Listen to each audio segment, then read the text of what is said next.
Franklin Mango Folk is my name. I'm a ranger in Morley National Park.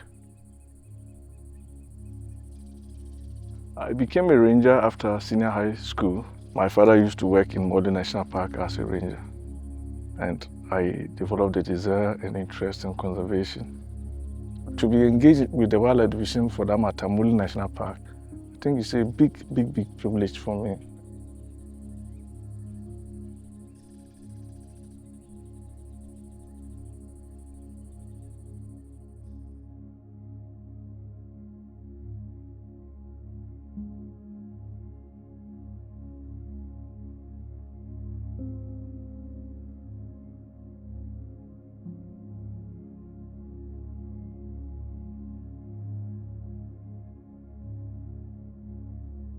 Our unique selling product is the elephant.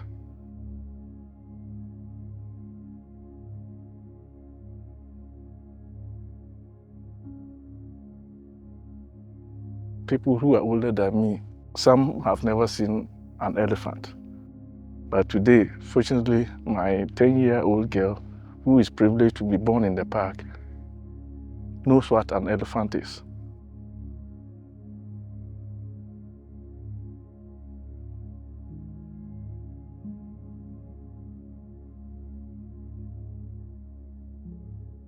As a ranger, and for that matter, a law enforcement officer, I would personally say Mike has come to do a lot for us. Before the project, we used to have a lot of challenges in terms of shelter. Our rooms, accommodations were very poor. They were in a very deplorable state. Sometimes you go out on operations, rain beats you, you come back home at night, and if it's raining, you go and mend at one corner of the room. The rooms were leaking. So we were fortunate and happy when Mike project came in. Group A sub-range camp is one of the newly constructed Mike projects. Now we have light here, solar lighting system.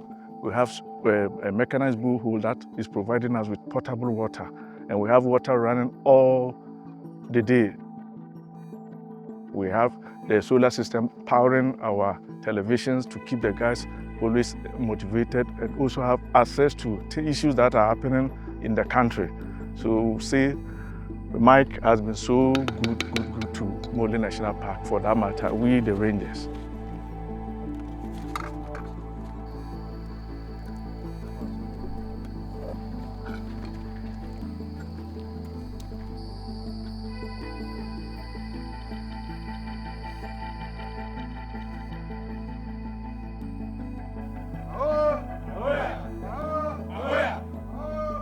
During the implementation of the project, we gave about 75 law enforcement staff vigorous training that ranges from drills, fieldcraft, close combat tactics. The Mike project also came in to give us training, law enforcement staff training and managers training.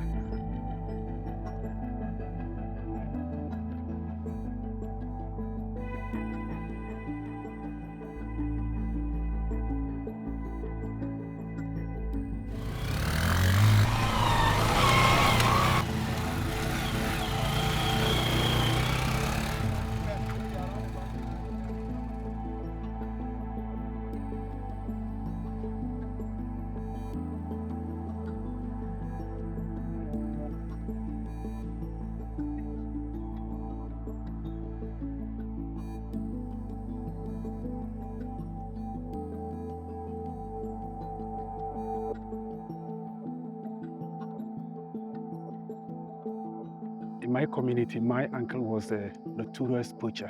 He started poaching when I was not yet born. But when I grew up, I didn't like it. My brother didn't like it.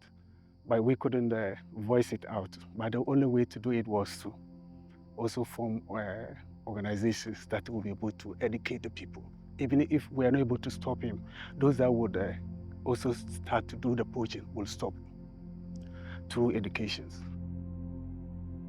So what we came to do here today was basically conservation education, where we educate the students on why the need for conservation and the role they play also in conserving. The conservation job is really big, and it doesn't stand on the shoulders of one person. Since wildlife can't also talk for themselves, we are to do it for them. So we have to educate them, educate all key stakeholders, including the kids, who also play a role in understanding why they need to also help in protecting.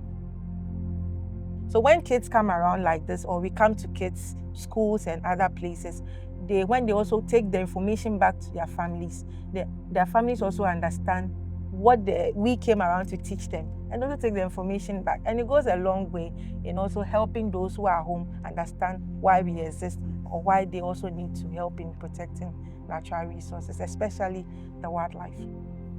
People usually think the job is for men, but when they see you, when you appear in the local communities, they feel motivated. You look like a role model to the youth, that they want to also be part of the efforts in conserving our resources. Seeing that I'm part of the team that protects the endangered species, that alone fuels my passion for the job.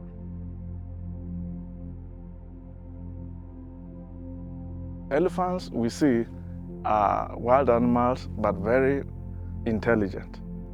Elephants in the park sometimes stray out into people's farms to raid their farms, and it's one of the challenges the park is facing.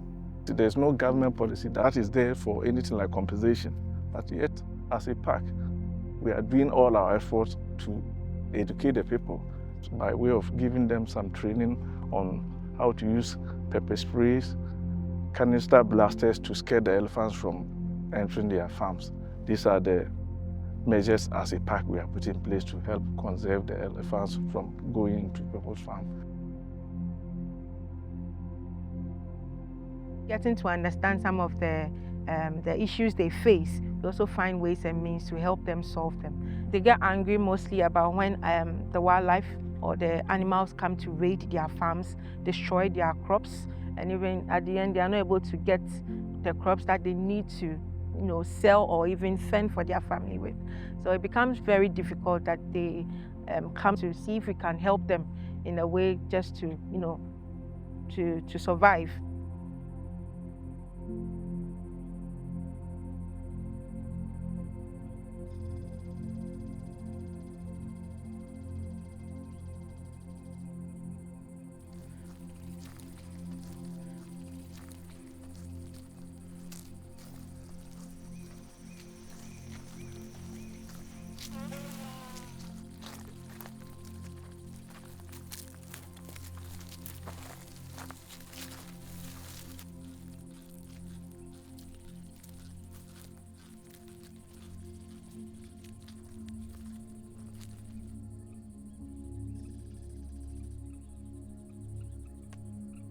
Conservation is part of our culture and traditional beliefs. And as a native and as an indigenous person of the land, I think it is prudent we help in conserving nature.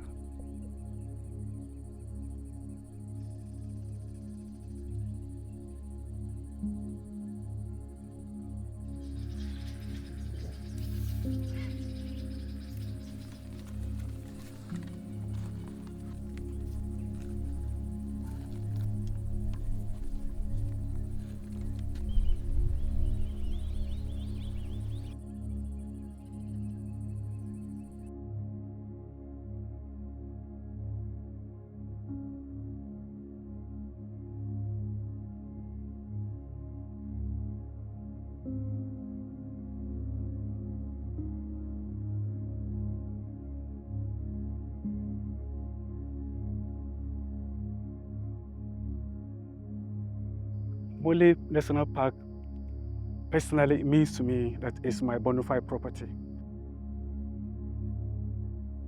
Everything belongs to me.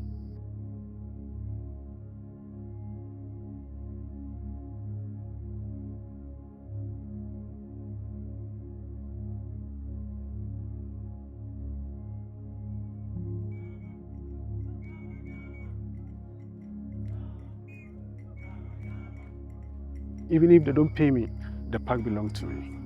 That is my contribution to help conserve nature for our unborn children that are yet to come.